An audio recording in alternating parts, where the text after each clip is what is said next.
I sold my house to cure my husband's cancer. When he recovered, he left me for a younger woman.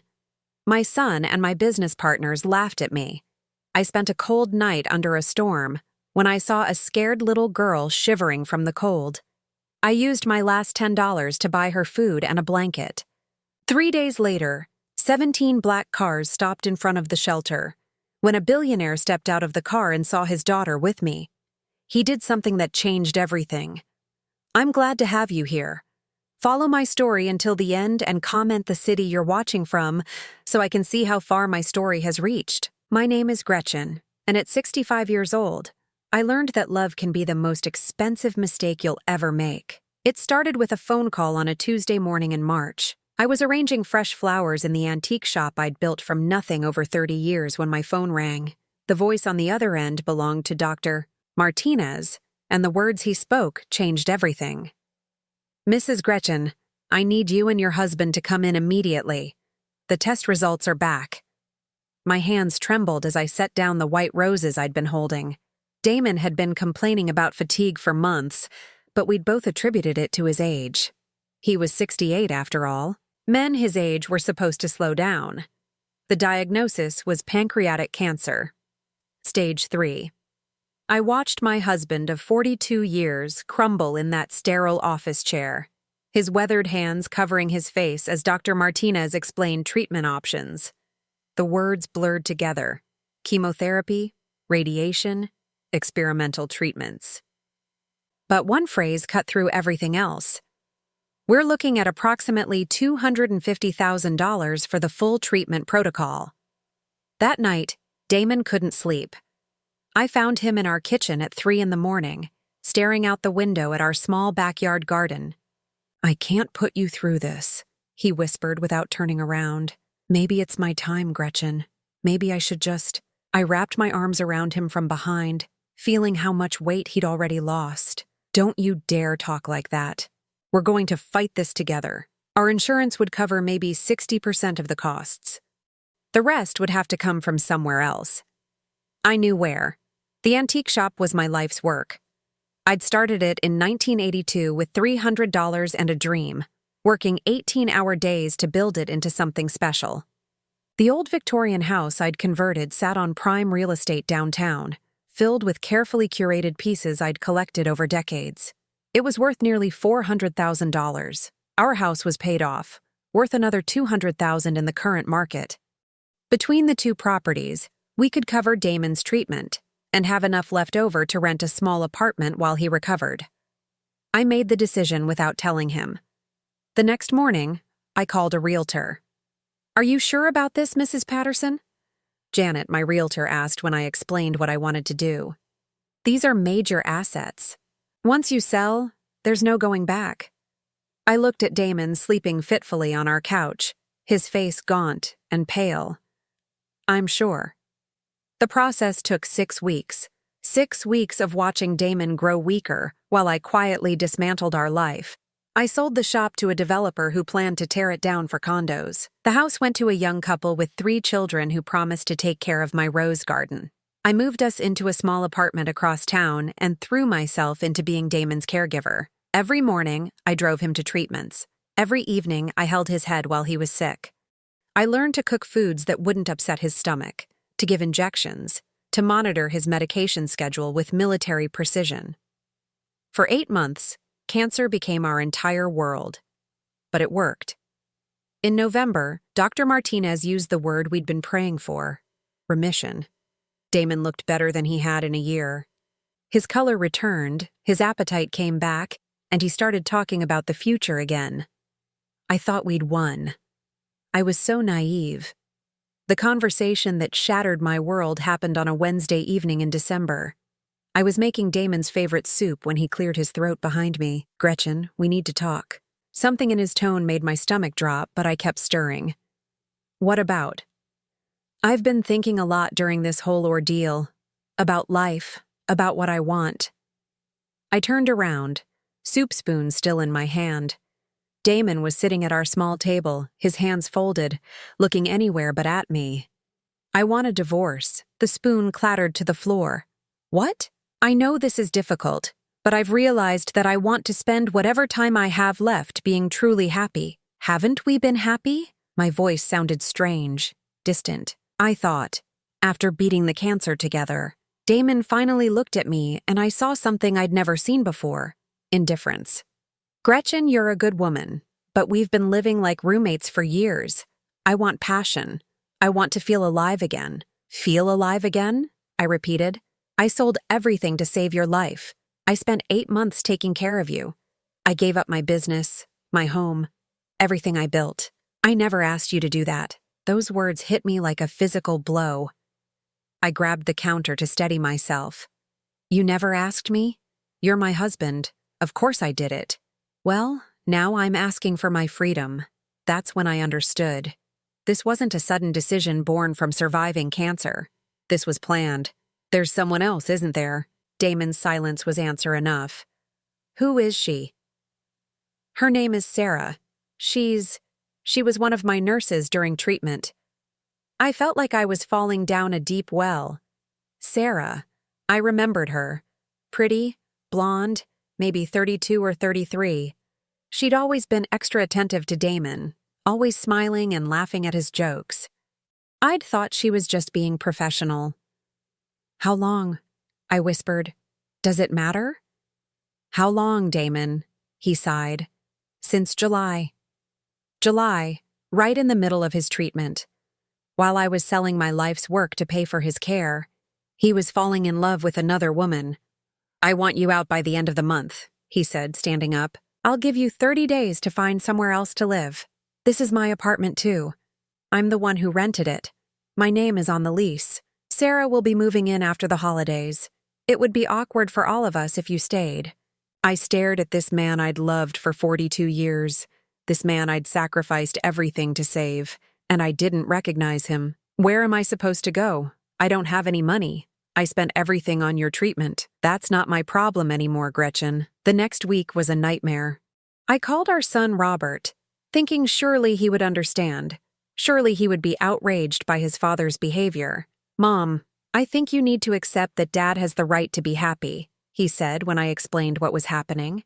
You two haven't been in love for years. Everyone could see that. Robert, I gave up everything to save his life. And that was your choice. But you can't hold that over his head forever. I'm not holding anything over his head. I'm just trying to understand how you can support this. Robert sighed, sounding irritated. Look, Mom, you've always been dramatic. Dad told me how you've been guilt-tripping him about the money. Sarah makes him happy in a way you haven't for years. He told you about Sarah? Of course he did. He's been miserable, Mom. Give him a break. I hung up, feeling more alone than ever. My own son was taking his father's side, painting me as the villain in this story. But the worst was yet to come. I had hoped to keep my partnership in Patterson and Associates, the consulting business I'd built with 2 other women before opening the antique shop. It wasn't much, but it would give me a small income while I figured out what to do next. Margaret and Susan called me into the office 2 days after New Year's. Gretchen, we've been discussing your situation, Margaret said, not meeting my eyes. Given everything you're going through personally, we think it might be best if you stepped back from the business. Stepped back? I repeated. I helped found this company. Susan leaned forward, her expression falsely sympathetic. We're concerned about your emotional state.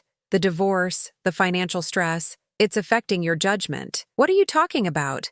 I've been working here for 20 years. You missed 3 client meetings last month, Margaret said. You seem distracted, unfocused. I was dealing with my husband's cancer treatment and then a divorce. Of course I was distracted. Exactly our point, Susan said. We think you need time to get your personal life sorted out. We're prepared to buy out your partnership stake. They offered me $15,000 for a partnership worth at least $40,000. I knew they were taking advantage of my situation, but I also knew I didn't have the energy or resources to fight them. By February 1st, I had lost my husband, my son's respect, my home, my business, and my life savings. I was 65 years old with nowhere to go and no one to turn to. The homeless shelter on Maple Street became my temporary address. The social worker who processed my intake form was kind, but overworked. It's just until you get back on your feet, she assured me. handing me a list of rules and mealtimes. Most people don't stay long. But as I lay in my narrow cot that first night, listening to the sounds of 30 other women trying to sleep in one room, I wondered if this was how my story would end. Alone, forgotten, discarded by the very people I'd sacrificed everything for. The woman in the cot next to mine was snoring softly. Across the room, someone was crying quietly into their pillow. Outside, rain began to fall against the windows, and I pulled my thin blanket up to my chin. I closed my eyes and tried not to think about Damon and Sarah in the apartment I'd paid for, sleeping in the bed I'd bought, building a life on the ashes of mine. Tomorrow would mark exactly 2 months since my husband had asked for a divorce. 2 months since my world had collapsed. As I finally drifted off to sleep, I had no idea that everything was about to change in the most unexpected way possible. 3 weeks at the shelter had taught me things I never imagined I'd need to know. How to make instant coffee taste almost decent by adding a pinch of salt. How to fold clothes so they'd fit in a plastic bag. How to disappear into yourself when the woman 2 beds over started screaming about invisible enemies at 3 in the morning. Most importantly, I learned that dignity was something you had to fight for every single day. The morning of the storm started like any other. I woke at 5:30, before the breakfast bell, and made my way to the communal bathroom. The mirror above the sink showed a woman I barely recognized. My hair, once my pride, now hung limp and gray around a face that had aged years in just months.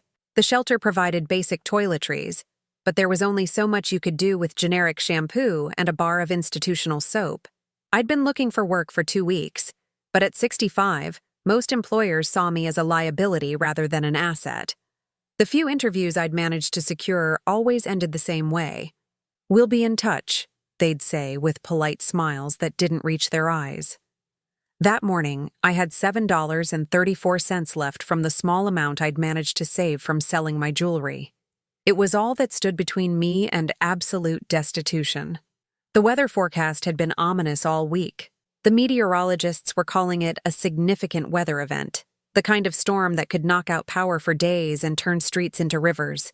By noon, the shelter staff were already making preparations, checking generators and stocking extra food. "All residents should plan to remain inside tonight," announced Mrs. Chen, the day manager. "This storm is going to be dangerous." But at 4:30 that afternoon, I realized I'd made a critical mistake. In my distraction over a job interview that morning, I'd forgotten to take my blood pressure medication. Without it, I risked a stroke or heart attack. The pills were sitting in my small bag upstairs, but I needed food to take them safely, and dinner wouldn't be served until 6. I counted my money again. $7.34, enough for a small sandwich and maybe a carton of milk from the corner store 3 blocks away. The wind was already picking up as I stepped outside, pushing against me with surprising force. Dark clouds churned overhead, and the first fat raindrops were beginning to fall. I pulled my thin jacket tighter and hurried down the street.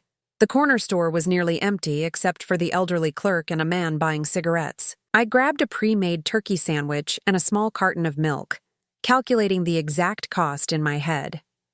$4.67. That would leave me with $2.67 for tomorrow. As I paid, the clerk glanced outside nervously. "Storm's coming fast," he said. "You should get home quick." Home. I nodded and tucked my purchases into my jacket. The walk back to the shelter would take about 15 minutes if I hurried. But I never made it. Halfway there, the sky opened up. Not the gentle rain that had been threatening all day, but a torrential downpour that soaked through my jacket in seconds. The wind turned vicious, whipping debris down the street and making it hard to see more than a few feet ahead. I ducked into a doorway to wait it out, but the storm only got worse. Lightning split the sky, followed immediately by thunder so loud it made my teeth ache. This wasn't a storm that would pass in a few minutes. This was the kind of weather that could kill you if you weren't careful. That's when I heard it. A sound that cut through the howling wind and driving rain. Crying. Not the wailing of the storm, but human crying. A child crying. I peered out into the rain, trying to locate the source. There, huddled behind a row of garbage cans in the alley beside a closed restaurant, was a small figure. A little girl, maybe 7 or 8 years old, soaked to the skin and shivering violently. I didn't think. I ran. "Honey!" I called out, my voice barely audible over the storm. "Honey, what are you doing out here?" The child looked up at me with enormous brown eyes filled with terror. She was small for her age, with tangled dark hair plastered to her head and clothes that had once been expensive but were now torn and muddy. "I'm lost," she whispered, teeth chattering so hard she could barely speak. "I can't find my daddy." "Oh, sweetheart." I knelt down beside her, not caring that the water from the alley immediately soaked through my pants. "How long have you been out here?" Since this morning, I think. Maybe yesterday? I don't know. My heart broke. This tiny thing had been alone in the storm for hours, maybe longer. "What's your name?" "Charlotte," she managed between chatters. "Charlotte Elizabeth." "Well, Charlotte Elizabeth, I'm Gretchen, and we need to get you somewhere safe right now." But as I looked around, I realized our options were limited. The restaurant behind us was closed, its metal security gate pulled down tight. The other buildings on this block were mostly offices, equally shuttered. The shelter was still 6 blocks away, and there was no way this little girl could make that walk in this weather. Then I remembered the 24-hour convenience store we'd passed. It wasn't ideal, but it would be warm and dry. "Can you walk?" I asked Charlotte. She nodded, though I could see she was exhausted and probably in mild shock. I took off my jacket, wrapping it around her small shoulders even though it left me in just a thin sweater. "Hold on to me," I told her. "Don't let go, no matter what." The 3 blocks to the convenience store felt like 3 miles. The wind kept trying to knock us down, and the rain came in sheets so thick we could barely see. I kept one arm around Charlotte and used the other to guide us along storefronts and parked cars. By the time we stumbled through the store's doors, we were both soaked and shaking. The clerk, a different one from earlier, looked up from his magazine with concern. "Jesus, lady, you shouldn't be out in this with a kid." "I know," I said, water dripping from my hair. "We got caught in it." The store was wonderfully warm, with fluorescent lights that seemed impossibly bright after the dark storm outside. Charlotte stayed pressed against my side, her small hand gripping my sweater. I looked around the store, calculating. I had $2.67 left. Charlotte needed dry clothes, or at least something to help warm her up. She needed food. She probably needed medical attention, but that would have to wait until the storm passed. In the clothing section, I found the cheapest options. A child's t-shirt with a cartoon character for $3.99, and a small package of socks for $2.50.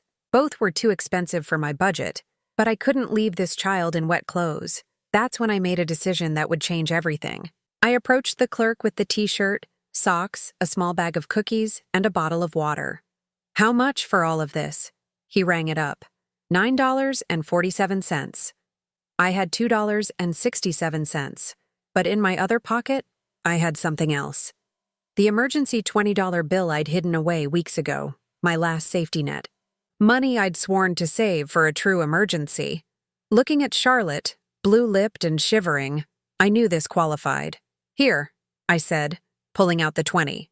The clerk handed me my change, $10.53. Combined with what I already had, it left me with $13.20 total, more than I'd had all day. In the store's small bathroom, I helped Charlotte change into the dry shirt. Her clothes underneath were soaked, but at least the outer layer was warm now. I used paper towels to dry her hair as much as possible and helped her put on the clean socks. "Better?" I asked. She nodded, and for the first time since I'd found her, she smiled slightly. "Thank you." We settled in a corner of the store with the cookies and water. Charlotte ate like she hadn't seen food in days, which made me wonder exactly how long she'd been missing. "Charlotte, where do you live?" I asked gently. "In a big house," she said around a mouthful of cookie, "with lots of windows and a big yard. Do you remember your address?" She shook her head. "Daddy says I'm not supposed to tell strangers where I live." Smart girl and smart father, but it made finding her family more complicated. "What about your daddy's name? His full name?" Marcus, she said immediately. Marcus Wellington. The name meant nothing to me, but I filed it away. Does your daddy have a phone number you remember? Again, she shook her head. I'm not supposed to remember numbers either, but I was at school, and then there were these men. Her voice trailed off, and I saw fear creep back into her eyes. What men, honey? They said they knew my daddy. They said I had to come with them. But they were mean and they scared me, so I ran away. My blood went cold. This wasn't just a lost child. This was something much more serious. Charlotte, when did this happen? When did the men try to take you? 3 days ago? Maybe 4? I've been hiding ever since. 3 or 4 days. This little girl had been surviving on the streets for nearly a week, hiding from what sounded like kidnappers. How had no one found her? How had there been no Amber Alerts, no police search? Unless there had been, and I just hadn't seen them. Living in the shelter, I didn't have regular access to news or social media. We need to call the police, I told her gently. Charlotte's reaction was immediate and terrifying. She grabbed my arm with both hands, her eyes wide with panic. No police. The men said if I called the police, they'd hurt my daddy. Sweetheart, the police are the good guys. They help find lost children. No, she said again, tears starting to flow. Please don't call them.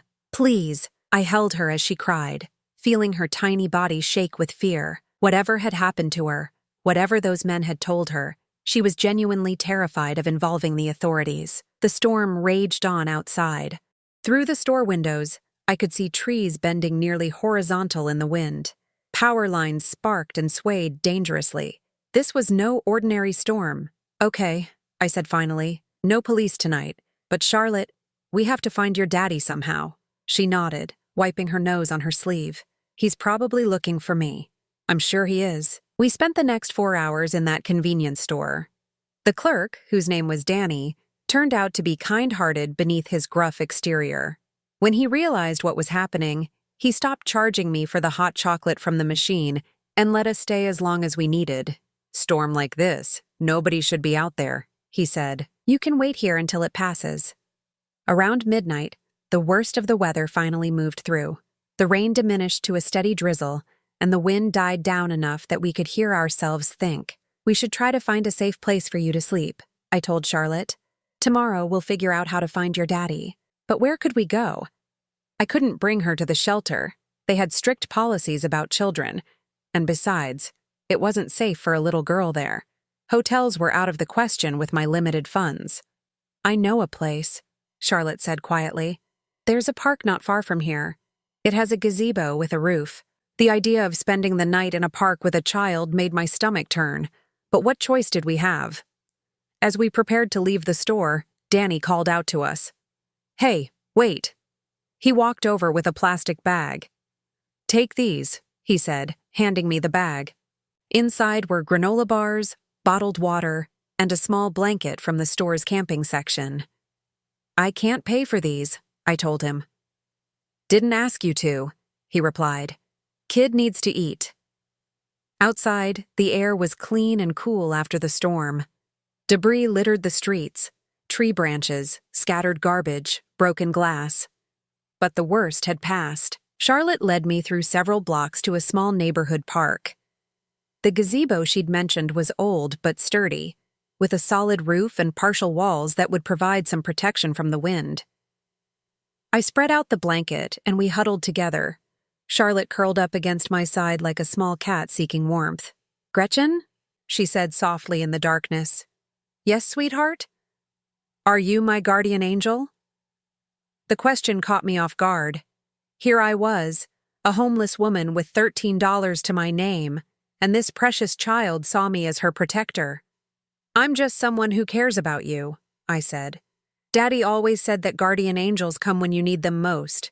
I held her tighter, this beautiful, brave little girl who'd been through so much. Well then, maybe I am. As Charlotte's breathing evened out in sleep, I stared up at the gazebo ceiling and wondered what tomorrow would bring. I had no idea that in less than 72 hours, 17 black cars would pull up outside the shelter, and my life would change in ways I could never have imagined. 3 days passed in a blur of careful survival and growing attachment. Charlotte and I had established a routine of sorts. Mornings at the convenience store where Danny let us use the bathroom and buy minimal supplies, afternoons in the park when weather permitted, and nights back at the gazebo, or sometimes in the 24-hour laundromat when it got too cold. I was amazed by Charlotte's resilience. Despite everything she'd been through, she maintained a sunny disposition most of the time. She told me stories about her life, fragments that painted a picture of wealth and privilege I could barely imagine. A house with 12 bedrooms, a swimming pool shaped like a butterfly, horses in a stable behind the main residence. "Daddy travels a lot for work," she explained as we shared a bag of crackers on our third morning together.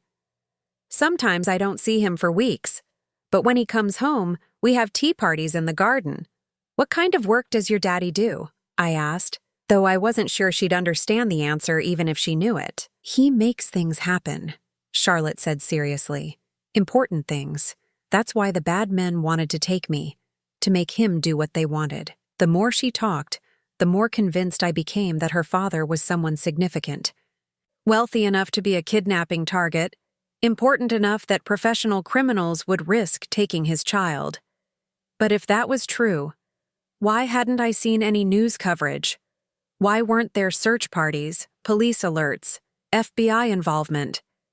On Tuesday afternoon, as we sat in the park watching pigeons fight over breadcrumbs I'd bought with my dwindling funds, Charlotte suddenly grabbed my arm. "Gretchen," she whispered, her voice tight with fear. "That car, it's been there before." I followed her gaze to a black sedan parked across the street.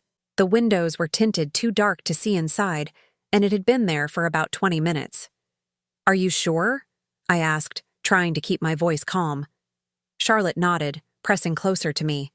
"Yesterday, when we were at the store, and the day before, near the gazebo." My heart rate spiked. If someone was watching us, if the kidnappers had found Charlotte again, we were in serious danger. A 65-year-old woman and a small child were no match for professional criminals. "We're going to walk away very calmly," I told her quietly. "Just like we're going somewhere normal. Don't look back at the car." We gathered our few belongings and started walking deeper into the park, toward the tree line where we could disappear if necessary. Behind us, I heard a car door slam. "They're following us," Charlotte whimpered. I picked up our pace, my mind racing. There was a shopping center about 6 blocks away, lots of people and security cameras, if we could make it there. "Excuse me." The voice behind us was male, authoritative. I didn't turn around. "Ma'am, please stop." I grabbed Charlotte's hand and started running. She kept up surprisingly well for such a small child, but I could hear footsteps gaining on us. "We're not going to hurt you." Right, that's what they all said. We made it maybe 2 blocks before a second black car appeared at the intersection ahead of us. Then a third came from our left. We were surrounded. Men in dark suits emerged from the vehicles. Not the rough criminals I'd expected, but professionals in expensive clothes with earpieces and the kind of bearing that suggested military or law enforcement backgrounds. I pulled Charlotte behind me, my heart hammering. "Stay back," I shouted. "I've called the police." It was a lie, but maybe they'd believe it. One of the men, older than the others with graying hair and kind eyes, stepped forward with his hands visible. "Mrs. Ma'am, my name is Agent Richards. We're not here to harm anyone. We're looking for Charlotte Wellington." Charlotte's grip on my hand tightened. "Is that your last name, sweetheart?" I asked quietly. She nodded, tears streaming down her face. But they might be lying. The bad men could be pretending. Agent Richards seemed to understand her fear. "Charlotte, honey, do you remember the song your daddy used to sing to you when you couldn't sleep? The one about the mockingbird?" Charlotte's eyes widened. "How do you know that?" "Because your daddy told me. He's been looking for you for 6 days, sweetheart. He's very worried." "Daddy's really looking for me?" "He is. And he's right here." Richard spoke into his earpiece, and moments later, the most expensive car I'd ever seen pulled up to the curb. Not just expensive, extraordinary. A Rolls-Royce that probably cost more than I'd made in 5 years. The man who stepped out took my breath away. He was tall, maybe 6'3", with dark hair silvered at the temples and the kind of presence that commanded attention without effort. His suit probably cost more than most people's monthly rent, and everything about him screamed power and wealth. But when he saw Charlotte, all of that fell away. "Charlotte! Daddy!" She broke away from me and ran to him, launching herself into his arms. He caught her and held her like she was the most precious thing in the world, his face buried in her hair as his shoulders shook with emotion. "Thank God," he whispered, his voice breaking. "Thank God you're safe." I stood there watching this reunion, suddenly acutely aware of my own appearance. My hair was unwashed, my clothes were the same ones I'd been wearing for 3 days, and I probably smelled like the laundromat where we'd spent last night. After several minutes, the man, Charlotte's father, set her down but kept one hand on her shoulder as he looked at me. "You're the woman who's been taking care of my daughter." It wasn't a question. His eyes were studying me intently, and I had the uncomfortable feeling that he could see straight through to my soul. Yes, I found her during the storm. She was scared and alone. He stepped closer, and I instinctively took a step back, not from fear, but from the overwhelming intensity of his presence. Agent Richards told me what his team observed. "You've been protecting her for 3 days, feeding her, keeping her safe, staying with her." I nodded, not sure what else to say. "What's your name?" "Gretchen. Gretchen Patterson." "Gretchen Patterson." He repeated it like he was memorizing it. "My name is Marcus Wellington." The name still didn't mean anything to me, but clearly it should have.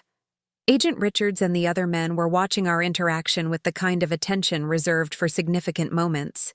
"Charlotte told me what you did for her," Marcus continued. "How you spent your last money to buy her dry clothes and food. How you protected her from the people she was afraid of. Any decent person would have done the same thing." Something shifted in his expression. "No, Gretchen. Most people would have called the authorities immediately and gone on with their lives. You made yourself responsible for a stranger's child." Charlotte tugged on her father's sleeve. "Daddy, Gretchen doesn't have a home. She's been sleeping outside with me." Marcus's attention sharpened. "You're homeless?" I felt heat rise in my cheeks. "It's temporary. I'm getting back on my feet." "Why?" The question was direct, almost blunt. I wasn't sure how to answer without explaining my entire story. "Life circumstances," I said finally. Marcus studied me for another long moment, then spoke to Agent Richards. "I want a full background check within 2 hours. Everything. Financial history, criminal record, medical records, employment history, family situation, everything." "Sir, that's not really necessary." "It's very necessary." Marcus's tone brooked no argument. "This woman has been caring for my daughter for 3 days. I need to know who she is." I felt a flash of indignation. "I don't need your investigation. I'm not asking for anything from you." "Maybe not," Marcus said. "But I'm asking something from you." "What?" "I'd like you to come with us. Charlotte doesn't want to let you out of her sight, and frankly, neither do I. At least until I can properly thank you for what you've done." Charlotte immediately grabbed my hand. "Please, Gretchen, don't leave me." "Sweetheart, you're safe now. You're with your daddy. But I want you to come too. Please." I looked between Charlotte's pleading face and her father's unreadable expression. "I don't think that's appropriate. You have your daughter back. That's what matters." "Get in the car, Gretchen." It wasn't a request. Marcus Wellington might have been grateful, but he was clearly a man accustomed to being obeyed. "I'd rather not." "I'm afraid I have to insist." Agent Richards stepped closer. "Ma'am, Mr. Wellington just wants to ensure your safety.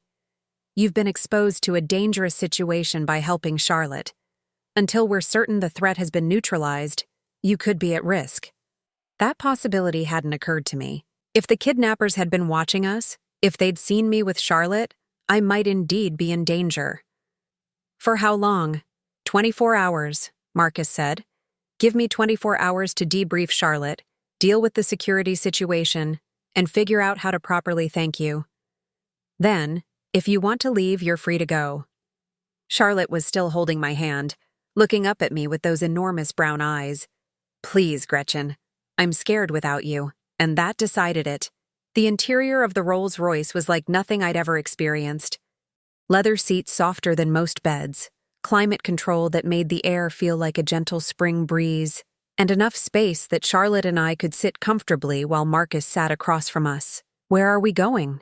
I asked. "Somewhere safe," Marcus replied, but he was looking at Charlotte, not me. "Baby girl, I need you to tell me everything that happened, starting with the day you disappeared." Charlotte launched into her story, and as she talked, I began to understand the scope of what had occurred. She'd been taken from her private school by two men claiming to be friends of her father. They'd held her in an abandoned warehouse for 2 days, waiting for Marcus to comply with some demand they'd made. "What did they want from you?" I asked Marcus. His jaw tightened. "Access to certain government contracts, information that could be worth hundreds of millions of dollars to the right people." "And you refused?"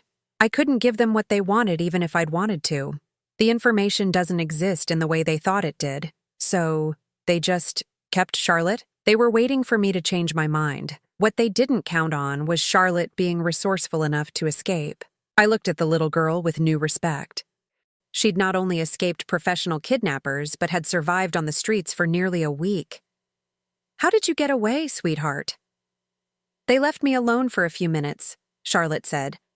"The rope wasn't tied very tight, and there was a loose board in the wall. I wiggled through and ran." Marcus closed his eyes briefly, and I could see the pain on his face as he imagined his daughter in that situation. The car turned through massive iron gates, and I got my first glimpse of the Wellington estate. Calling it a house would have been like calling the ocean a pond. The mansion sprawled across what had to be at least 20 acres, with manicured gardens, fountains, and outbuildings that were larger than most people's homes. The main residence looked like something from a European fairy tale, all stone towers and graceful arches. "This is where you live?" I asked Charlotte. She nodded like it was perfectly normal. "Want to see my room? It has a balcony that looks out over the stables." As we pulled up to the front entrance, staff members emerged to greet us. Not just a butler or housekeeper, but what appeared to be a small army of people, whose job was apparently to take care of the Wellington family. Marcus helped Charlotte out of the car, then offered me his hand. I hesitated before taking it, acutely aware of the contrast between his manicured fingers and my own worn hands. "Mrs. Patterson," he said as we walked toward the entrance, "before we go inside, I need you to understand something. What happened to Charlotte? What you did for her? It changes things. I don't know exactly how yet, but it does." I wasn't sure what he meant, but something in his tone made me think my 24 hours at the Wellington estate were going to be far more complicated than I'd anticipated. I had never imagined that taking a shower could feel like a religious experience. The guest suite Marcus had assigned me was larger than the entire apartment I'd shared with Damon. The bathroom alone was bigger than most bedrooms, with marble surfaces, gold fixtures, and a shower that had more buttons and settings than a spacecraft control panel. As hot water cascaded over me from what felt like a dozen different angles, I tried to process everything that had happened in the last 6 hours. After arriving at the estate, Marcus had disappeared into what I assumed was a series of important phone calls, while Charlotte gave me a tour of her wing of the house. Her bedroom was indeed enormous, with a canopy bed, a reading nook with floor-to-ceiling bookshelves, and French doors that opened onto a balcony overlooking the stables she'd mentioned. "This is where I have tea parties when Daddy's home," she'd explained, showing me a small table set with delicate china cups. "Would you like to have one with me later?" "I'd love that, sweetheart." Charlotte's enthusiasm was infectious, but I couldn't shake the feeling that I didn't belong in this world of marble floors and crystal chandeliers. I was a temporary guest, someone who'd helped during a crisis but would soon return to reality. The reality of the homeless shelter and my 7 remaining dollars. A soft knock on the bathroom door interrupted my thoughts. "Mrs. Patterson?" It was a woman's voice, unfamiliar but kind. "I'm Elizabeth, the house manager. I've left some clothes for you on the bed. They should fit reasonably well." "Thank you," I called back, though I hadn't asked for clothes. When I emerged from the shower, I found an outfit laid out that probably cost more than I'd made in a month at my old job. A soft cashmere sweater and pale blue, well-tailored slacks, and undergarments that still had price tags attached. Even the shoes were there, comfortable flats in exactly my size. How had they known my measurements? The answer came as I was getting dressed. Through the suite's windows, I could see a team of people working in the gardens below. Not gardeners, but men in suits who moved with the same precision as Agent Richards and his team. Marcus hadn't just brought me here for Charlotte's comfort. He really had been concerned about my safety, and that suggested resources far beyond what I'd initially realized. A gentle knock on the main door interrupted my thoughts. "Come in," I called. Elizabeth entered with a warm smile. She was perhaps 50 years old, with graying brown hair and the kind of efficient manner that suggested she'd been managing wealthy households for decades. "How are you feeling, dear?" she asked, looking me over approvingly. "Much better, I imagine. The clothes are beautiful, but I can't accept them. I don't have any way to pay you back." Elizabeth's smile didn't waver. "They're a gift from Mr. Wellington. He specifically requested that you have everything you might need during your stay." "I'm only staying 24 hours. "Of course," Elizabeth agreed, though something in her tone suggested she wasn't entirely convinced. "Mr. Wellington would like to see you in his study when you're ready. Charlotte is having her dinner, and then a bath. She's had quite an ordeal." The study was exactly what I would have expected from a man like Marcus Wellington. Dark wood paneling, leather-bound books, and furniture that looked like it had been crafted by master artisans. Marcus himself sat behind a massive desk, still wearing his expensive suit, but with his tie loosened and his sleeves rolled up. He looked up when I entered, and something flickered in his expression. "You look rested." "I feel human again," I admitted. "Thank you for the clothes, but I can't accept them." "We'll discuss that later." He gestured to a chair across from his desk. "Please sit. We need to talk." I settled into the chair, which was more comfortable than it looked. "About what?" "About you." Marcus leaned back, studying me with those intense eyes. "I had my people run the background check I mentioned. I know about the divorce, the medical bills, your husband's betrayal. I know about your business, what you sacrificed, and how you ended up at the shelter." Heat flooded my cheeks. The idea of strangers investigating my personal life, learning about my failures and humiliations, made me feel exposed and vulnerable. "You had no right." "I had every right," Marcus interrupted smoothly. "A stranger spent 3 days caring for my daughter in circumstances that could have been dangerous for both of them. I needed to know who you are." "And what did you conclude?" "That you're exactly who you appeared to be. A woman who has been dealt a series of terrible hands, but who still chose to help a frightened child with the last money she had." I didn't know what to say to that. Marcus leaned forward, his expression becoming more serious. "Gretchen, I want to make you an offer." "What kind of offer?" "I need someone to help with Charlotte. Someone she trusts. Someone who understands what she's been through." He paused. "I travel frequently for business, sometimes for weeks at a time. Charlotte has nannies and tutors, but what she doesn't have is someone who genuinely cares about her well-being." "She has you." "When I'm here, yes, but I'm not here enough." There was pain in his voice, the guilt of a father who knew his work kept him away from his daughter.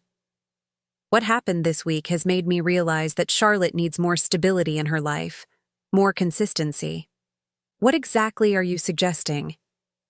"I'm offering you a position as Charlotte's companion. Not a nanny, she's too old for that, but someone who would be responsible for her emotional well-being when I'm traveling.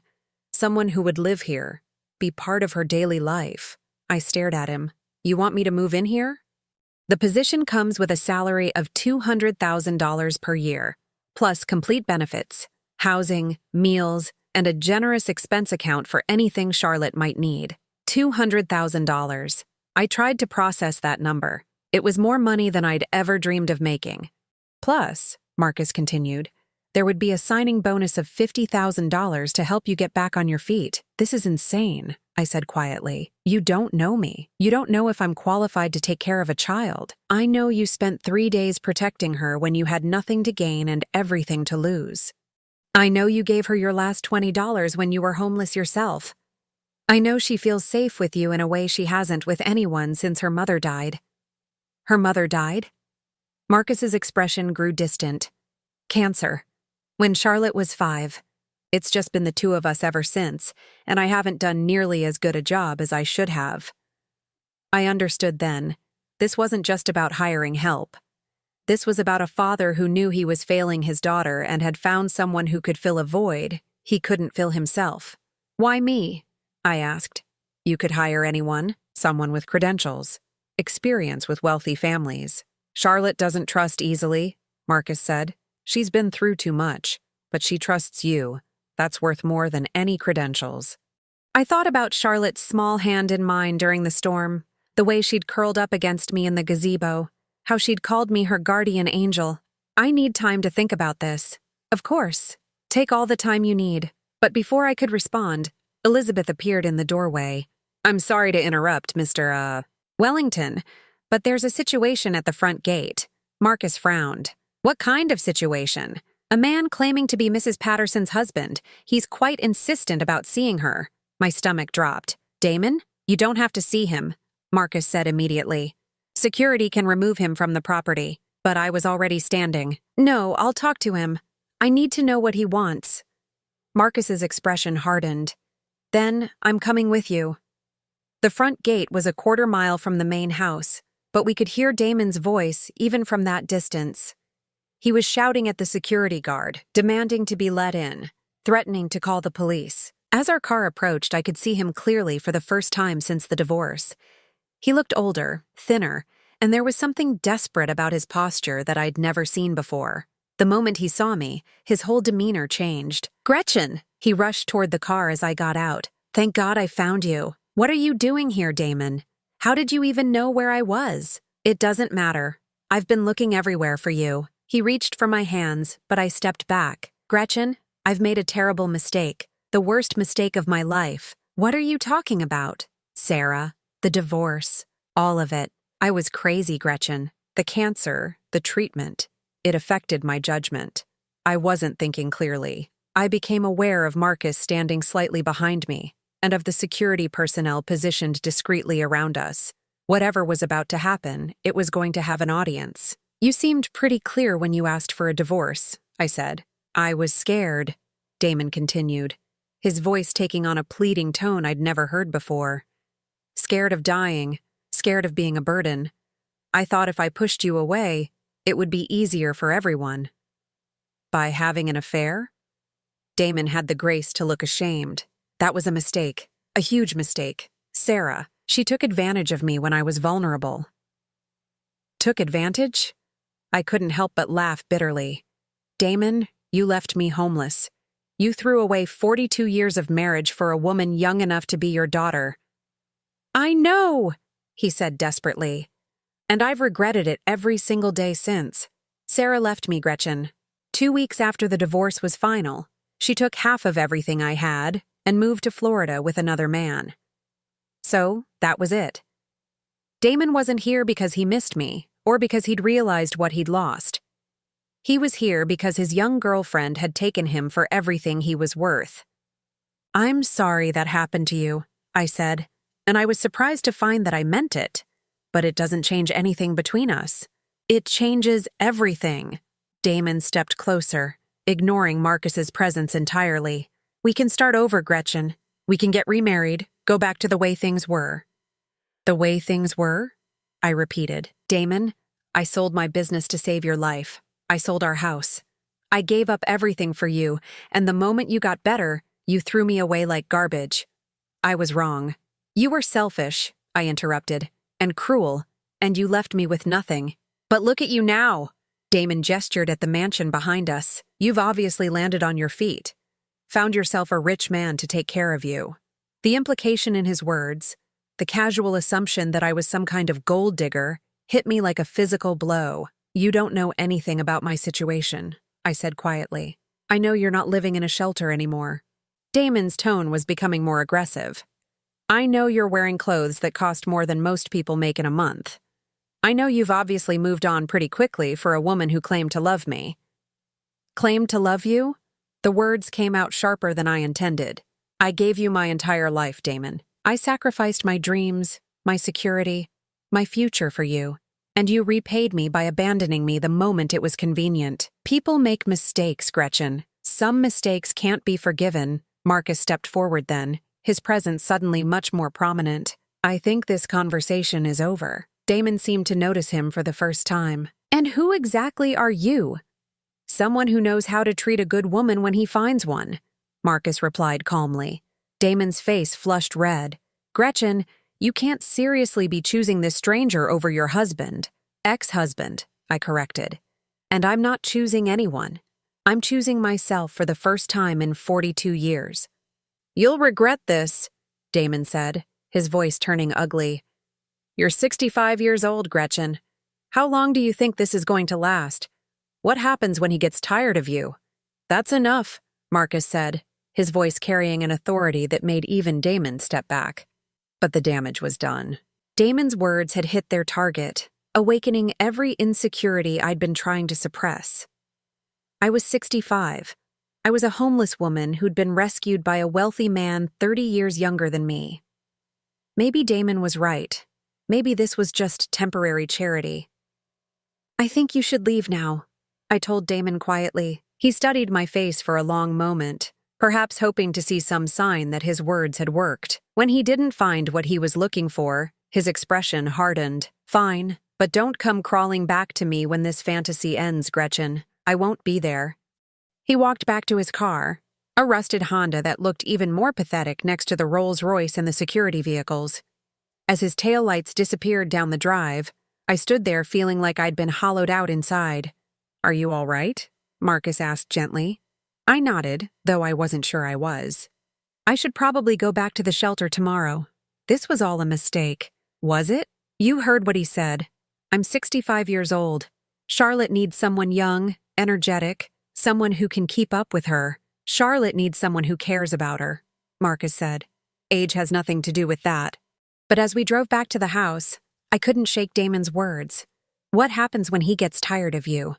It was a question I didn't have an answer for, and one that would keep me awake most of the night. I barely slept that night. Every time I closed my eyes, I heard Damon's voice. What happens when he gets tired of you? By dawn, I had made my decision. I would thank Marcus for his kindness, say goodbye to Charlotte, and return to the shelter where I belonged. But Charlotte had other plans.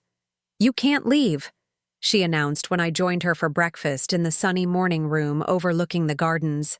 We haven't had our tea party yet. Sweetheart, I think it's time for me to go. Your daddy is here now. You're safe. Charlotte's face crumpled. But I don't want you to go. You're my guardian angel. Before I could respond, Marcus appeared in the doorway. He looked like he hadn't slept much either, his hair slightly disheveled and his usually perfect appearance more relaxed. Good morning, he said, his eyes meeting mine with an intensity that made my stomach flutter. I hope you slept well. I did. Thank you. The lie came easily. I was just telling Charlotte that I should be going today. Daddy, tell her she can't leave, Charlotte pleaded, tears starting to form in her eyes. Marcus sat down at the table, accepting the cup of coffee Elizabeth had poured for him. Actually, Gretchen, there's something we need to discuss before you make any decisions. What do you mean? I had a long conversation with Agent Richards last night. The investigation into Charlotte's kidnapping has revealed some disturbing information. My blood went cold. What kind of information? The men who took Charlotte weren't just after money or business secrets. They were specifically targeting my family because of certain government contracts my company holds. Contracts that involve national security. Charlotte had stopped crying and was listening with wide eyes. This was clearly news to her, too. What does that have to do with me? I asked. You've been seen with Charlotte. There are photographs of you together during those 3 days, taken by the kidnappers' associates before they were arrested. As far as anyone watching knows, you're important to my family now. The implications hit me like a truck. You're saying I'm in danger? I'm saying that leaving now, going back to the shelter, or trying to resume your old life would be extremely dangerous. These people don't forgive, and they don't forget. I felt the walls closing in around me. So what are you suggesting? That I hide here forever? I'm suggesting that the job offer I made yesterday wasn't just a kindness. It was also the safest option for everyone involved. Charlotte reached across the table and grabbed my hand. Please stay, Gretchen. I'll be really good, I promise. We can have tea parties every day. I looked at this beautiful child who had already lost her mother and had nearly been lost herself, and felt my resolve wavering. I need some time to think, I said finally. Marcus nodded. Of course, but while you're thinking, there's something else you should know. Before he could continue, Elizabeth appeared in the doorway with an expression I hadn't seen before, barely controlled anger. Sir, I'm sorry to interrupt, but there's another situation at the gate. Marcus's jaw tightened. The same man as yesterday? No, sir. This time it's a younger man claiming to be Mrs. Patterson's son. He's with the older gentleman from yesterday, and they're both quite agitated. My heart sank. Robert. Of course Damon would bring Robert. I don't have to see them, I said quickly. Actually, you do. Marcus's voice was calm but firm. If we don't deal with this now, they'll keep coming back. Better to handle it once and for all. 20 minutes later, I found myself facing both Damon and Robert at the front gate. My son looked uncomfortable but determined, while Damon appeared smugly confident, as if he'd brought reinforcements for a battle he was sure to win. Mom, Robert said the moment he saw me. Dad told me what happened yesterday. What you said to him. I told him the truth, I replied evenly. He made a mistake, Robert continued. People make mistakes, but that doesn't mean you abandon your family. The irony of those words coming from him, the son who had taken his father's side during the divorce without question, was almost laughable. Where were you when I needed my family, Robert? I asked quietly. When I was living in a shelter, where were you then? Robert had the grace to look ashamed. I didn't know it was that bad. You didn't want to know. Damon stepped forward, clearly impatient with the emotional scene. Gretchen, let's cut through all this drama. I've spoken with a lawyer. Since our divorce isn't final yet, you're still legally my wife, which means you can't enter into any financial agreements without my consent. I stared at him in disbelief. What are you talking about? Our divorce was finalized months ago. Actually, it wasn't. Damon's smile was triumphant. There was a problem with the paperwork. A filing error. Technically, we're still married, which gives me certain rights regarding your decisions. The world seemed to tilt beneath my feet. That's not possible. Check with your lawyer if you want. But I'm telling you the truth. Damon's voice became wheedling, manipulative. Look, Gretchen, I'm trying to save our marriage here. This whole situation is just you acting out because you're hurt. I understand that, but it's time to come home. Home to what? I asked. The apartment you share with Sarah? Sarah's gone, Robert interjected. Dad's alone, Mom. He needs you. He needs my money, I corrected. Just like before. That's when Marcus stepped forward. I hadn't even heard him approach, but suddenly he was there, and his presence changed everything. Gentlemen, he said in a voice that could have frozen fire. I think there's been a misunderstanding. Damon looked him up and down dismissively. And you are? Marcus Wellington, and I believe you're trespassing on my property. We're here to get my wife, Damon said, puffing up his chest in a pathetic display of dominance. Your wife? Marcus's eyebrow rose slightly. That's interesting, because according to the background check my legal team ran yesterday, your divorce from Mrs. Patterson was finalized 4 months ago. The color drained from Damon's face. There was an error. There was no error. Marcus's voice remained calm, but there was steel underneath. What there was, apparently, was an attempt to manipulate Mrs. Patterson with false information. Robert looked confused. Dad, you said. Your father lied, Marcus said simply. Just as he's been lying about his reasons for wanting his ex-wife back. You don't know anything about our situation, Damon sputtered. Don't I? Marcus pulled out his phone and scrolled to something. Let's see. Damon Patterson, age 68, recently divorced. Lost approximately $80,000 to a fraudulent investment scheme promoted by his girlfriend, Sarah Morrison. Currently 3 months behind on rent for his apartment. Credit cards maxed out. Bank accounts overdrawn. With each word, Damon seemed to shrink a little more. "So, you see," Marcus continued, "I know exactly what this is about. This isn't a man who wants his wife back. This is a man who needs someone to bail him out of his financial problems."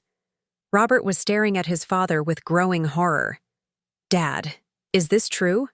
Damon's face was red with humiliation and rage. "Gretchen, you can't seriously believe I can believe it because it's exactly what you did during your cancer treatment," I said quietly. "You used me then, just like you're trying to use me now." "That's not." "I was sick, Gretchen. I wasn't thinking clearly." "And what's your excuse now?" Damon had no answer for that. Marcus stepped closer, and I could see why Agent Richards and his team followed his orders without question. When Marcus Wellington wanted to be intimidating, he was terrifying. "Here's what's going to happen," Marcus said, his voice deadly quiet. "You're going to leave this property immediately. You're not going to contact Mrs. Patterson again. You're not going to harass her, threaten her, or attempt to manipulate her. If you do, you'll discover exactly how much influence a man with my resources can have over someone's life." "You can't threaten me," Damon said, but his voice was shaking. "I'm not threatening you. I'm making you a promise." Marcus paused, letting that sink in. "Mrs. Patterson is under my protection now. That means she's untouchable. Do you understand?" Damon understood. Whatever fight had been in him deflated completely. But Robert wasn't finished. "Mom, please, don't let this man turn you against your own family." I looked at my son, this man I'd raised, loved, sacrificed for, and felt a profound sadness settle over me. "Robert, where were you when I was homeless? I didn't know. You knew exactly where I was. Your father told you. You chose not to care. That's not fair, isn't it?" I stepped closer to him. "When I called you after the divorce, what did you say? You said I should accept that your father had the right to be happy. You called me dramatic for objecting to his affair. You took his side without even hearing mine." Robert's face flushed. "He's my father. And I'm your mother. But that didn't seem to matter when it was inconvenient for you." "So that's it?" Robert's voice was rising. "You're choosing this stranger over your own family?" "I'm choosing myself," I said firmly. "For the first time in my life, I'm choosing what's best for me instead of sacrificing everything for people who don't appreciate it." "You'll regret this," Damon said bitterly. "Both of you will regret this." Marcus's expression didn't change. "Are you threatening my family, Mr. Patterson?" The word family hit me like a lightning bolt. Marcus had just referred to me as family. "Because if you are," Marcus continued, "I should mention that every word of this conversation is being recorded. Threatening the family of someone with government security clearance is a federal crime." That was the final blow. Damon and Robert left without another word, their heads down and their dignity in tatters. As their car disappeared down the drive, I felt like I'd just witnessed the end of a chapter of my life. "Are you all right?" Marcus asked gently. I nodded, though I wasn't entirely sure I was. "Did you mean it? What you said about family?" Marcus was quiet for a long moment. "Charlotte lost her mother when she was 5. I've been trying to be both parents to her, but I've failed in a lot of ways. She needs stability, love, someone who puts her first." He turned to look at me directly.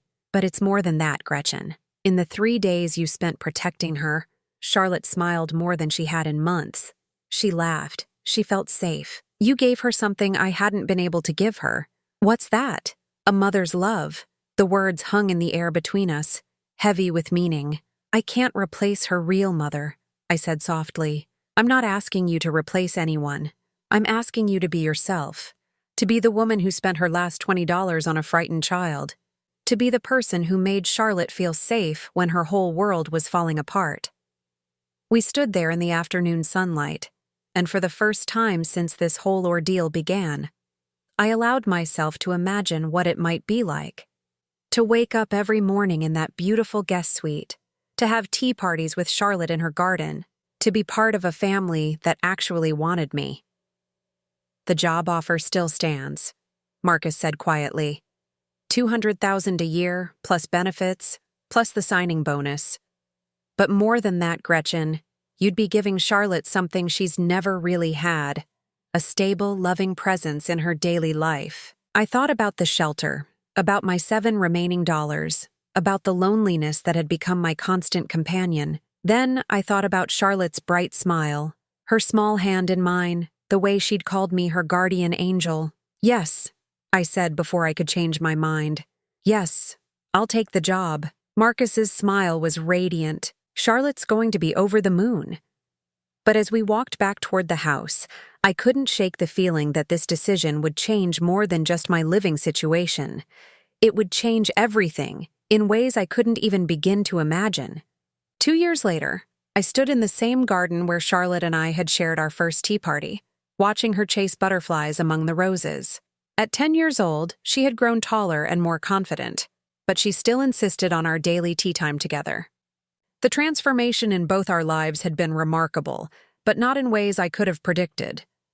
Marcus had been true to his word about everything. The salary, the benefits, the signing bonus, it had all materialized exactly as promised. But more importantly, he had kept his word about treating me as family. "Gretchen," Charlotte called from across the garden, "come see, the blue butterfly is back." I made my way over to where she was crouched beside the lavender bushes, watching a magnificent blue morpho butterfly rest on the purple flowers. "She only comes here when she knows it's safe," Charlotte said softly. "Just like you did." The observation was so unexpectedly wise that it took my breath away. In 2 years, Charlotte had grown from a traumatized little girl into a thoughtful, compassionate child who saw the world with remarkable clarity. "You know what, sweetheart?" I said, settling beside her on the garden bench. "I think you're right. Our morning routine had become sacred to both of us. Breakfast together, then garden time, followed by her lessons with her tutors, while I managed the increasingly complex social calendar that came with being part of the Wellington household. Because that's what I had become, not just Charlotte's companion, but an integral part of their family. The change had been gradual. First, Marcus had started asking my opinion about Charlotte's education, her activities, her emotional needs. Then he'd begun including me in decisions about the household, the staff, even some aspects of his business travel. "What do you think about the Singapore trip?" he'd ask over dinner. 2 weeks is a long time to be away from Charlotte. "She's doing much better with separation anxiety," I'd respond. "But maybe we could arrange video calls at specific times each day?" Somewhere along the way, we had become natural. 6 months after I'd moved in, Marcus had surprised me with a new title and a significant raise. Head of Family Operations, he'd called it, with a salary of $300,000 per year.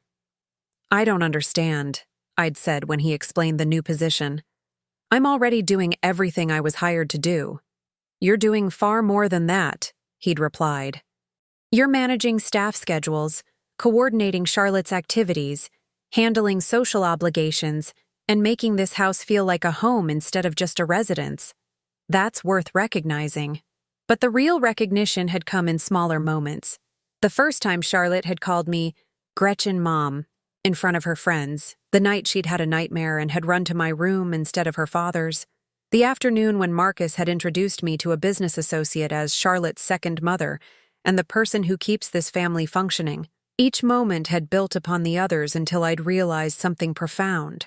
I wasn't just employed by the Wellingtons. I belonged to them, and they belonged to me. "Time for lessons," I reminded Charlotte as we made our way back toward the house. "Do I have to? Can't we just play in the garden all day? Education is important, young lady. Besides, don't you have that writing competition next month?" Charlotte's face lit up. "Oh, right. I need to practice my jumping."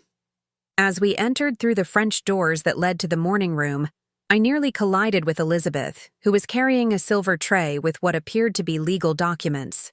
"Oh, Mrs. Patterson. Perfect timing. These just arrived for you." My heart skipped. Legal documents were never good news. "What are they?" "I'm not sure, but the messenger said they were urgent." I took the envelope with trembling hands, my mind immediately jumping to worst-case scenarios. Had someone challenged Marcus's authority to employ me? Was there some legal issue with my background check? But as I read the documents, my confusion only deepened. "What is it?" Charlotte asked, sensing my distress. I'm not sure I understand this, I said, reading through the legal language again. That's when Marcus appeared, still wearing his suit from his morning meetings, but with a smile that suggested he knew exactly what I was holding. Ah, he said casually. Those arrived. Marcus, what is this? He sat down across from me, his expression becoming more serious. It's an adoption proposal. An adoption proposal? I repeated stupidly. For Charlotte to legally adopt you as her grandmother. The words didn't compute. I don't understand. Charlotte bounced in her chair. We want to make it official. You're already my Gretchen mom. But Daddy says we can make it legal so you'll really be part of our family forever. I stared at the papers, then at Marcus, then at Charlotte. This isn't how adoption works. Children don't adopt adults. Actually, they can, Marcus said gently. It's called adult adoption, and it's more common than you might think. Charlotte would become your legal granddaughter, and you would become her legal grandmother. It doesn't change anything about our daily lives, but it makes the relationships official. But why? Marcus leaned forward, his expression intensely serious. Because in 2 years, you've become the most important person in Charlotte's life. Because when I travel now, I don't worry about her because I know you're here. Because this house isn't the same without you. And, Charlotte added with the matter-of-fact tone only children can manage, because we love you, and we want you to be stuck with us forever. Stuck with them. As if being part of this extraordinary family could ever be a burden. There's more, Marcus continued. He pulled out another set of documents. If you agree to the adoption, I'd also like to update my will to include you as Charlotte's guardian. Not just companion or caregiver, but her legal guardian if anything happens to me. The weight of what he was offering hit me like a physical blow. Legal guardianship meant that if something happened to Marcus, Charlotte would be mine to raise. It meant permanent security, permanent belonging, permanent family. I don't know what to say, I whispered. Say yes, Charlotte exclaimed. Please, Gretchen. I want you to be my real grandma. I looked at this beautiful child who had already lost one mother and had chosen me to fill that void. I thought about the scared little girl I'd found behind a dumpster 2 years ago, and the confident, loving child she'd become. Yes, I said, my voice breaking. Yes, absolutely yes. Charlotte launched herself into my arms with a squeal of delight that could probably be heard 3 counties away. There's one more thing, Marcus said as Charlotte finally settled down. A celebration is in order. I've planned a small party for this weekend. Nothing elaborate, just close friends and family. Family, I repeated, tasting the word. Family, he confirmed. The party that weekend was indeed small, but it felt enormous to me. Marcus had invited Agent Richards and his team, who had become something like extended family over the past 2 years. Elizabeth and the other staff members who had become dear friends, Charlotte's riding instructor, her favorite teacher, and 3 of her closest school friends. But the most meaningful moment came when we were gathered in the garden for the cake cutting. Charlotte stood on a chair to address our small group. Thank you all for coming to celebrate my new grandma, she announced with the confidence of a born public speaker. 2 years ago, Gretchen found me when I was lost and scared, but really, I think maybe I found her too. She needed a family as much as I did. As applause filled the garden, I felt tears streaming down my face. Later that evening, after the guests had gone home and Charlotte was asleep, I found myself in the study with Marcus, sharing a quiet drink and reflecting on the day. Do you ever wonder what would have happened if you hadn't found Charlotte that night? He asked. I considered the question. I'd probably still be at the shelter, or worse. And Charlotte would still be traumatized, still afraid to trust anyone. We sat in comfortable silence for a while, both lost in our own thoughts. Marcus, I said finally, why did you really do all this? The job, the adoption, the guardianship? Why? He was quiet for so long I thought he might not answer. When he finally spoke, his voice was soft, because in 42 years of marriage, no one ever loved you the way you deserved to be loved. Because you spent your entire life taking care of other people who took you for granted. Because when you had nothing, you still gave everything to protect my daughter. He looked directly at me then. Because Charlotte needs you. And I think maybe you need us too. I do need you, I admitted. Both of you. More than I ever imagined possible. 3 months after the adoption was finalized, I received an unexpected visitor. Elizabeth found me in the garden and announced that Robert was at the front gate, asking to see me. My first instinct was to refuse. I hadn't spoken to my son since that awful confrontation 2 years ago.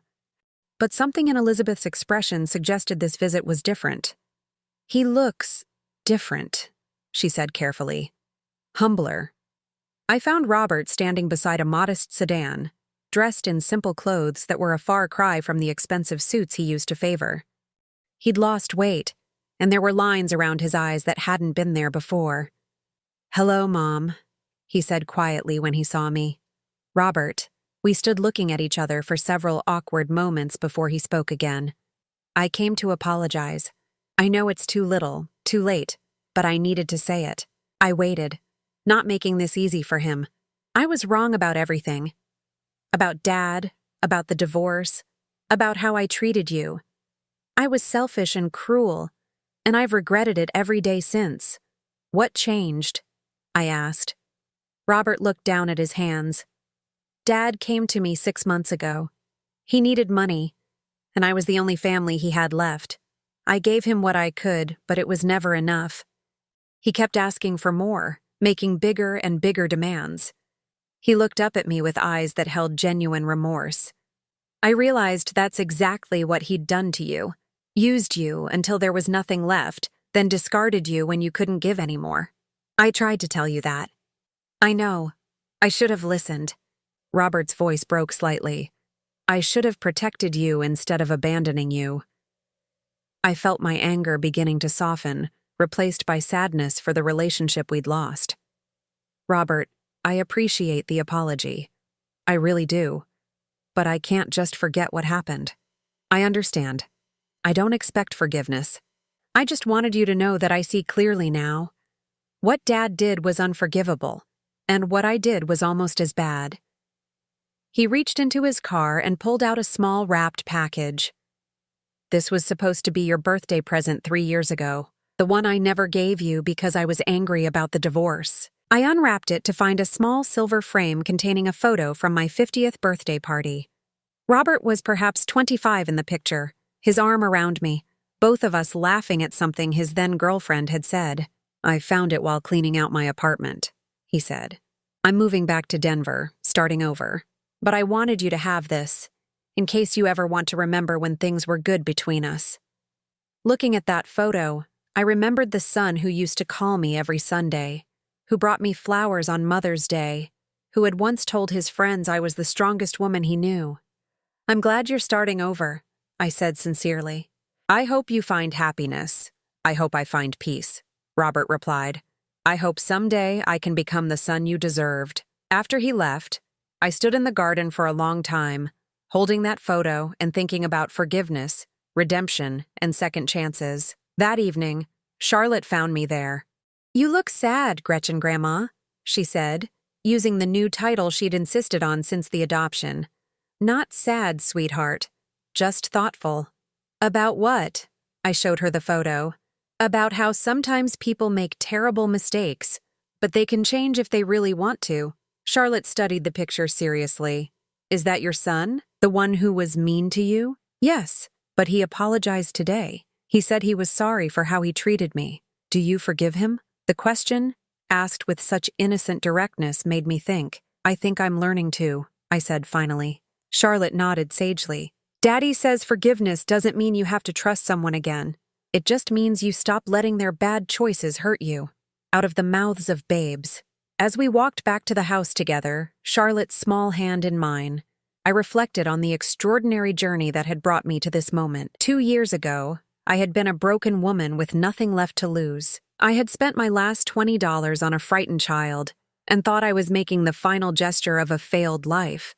But that gesture had led to this: a family that cherished me, a home where I was valued, a future full of love and purpose. Sometimes guardian angels, I realized, come to save themselves as much as the people they protect. And sometimes the very act of giving everything away is what finally brings you everything you never knew you needed.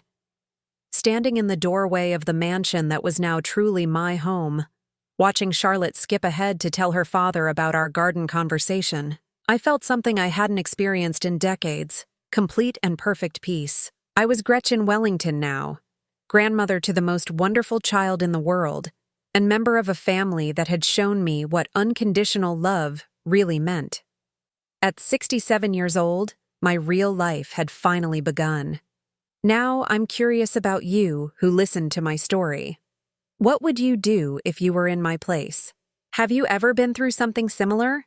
Comment below. And meanwhile, I'm leaving on the final screen 2 other stories that are channel favorites, and they will definitely surprise you. Thank you for watching until here.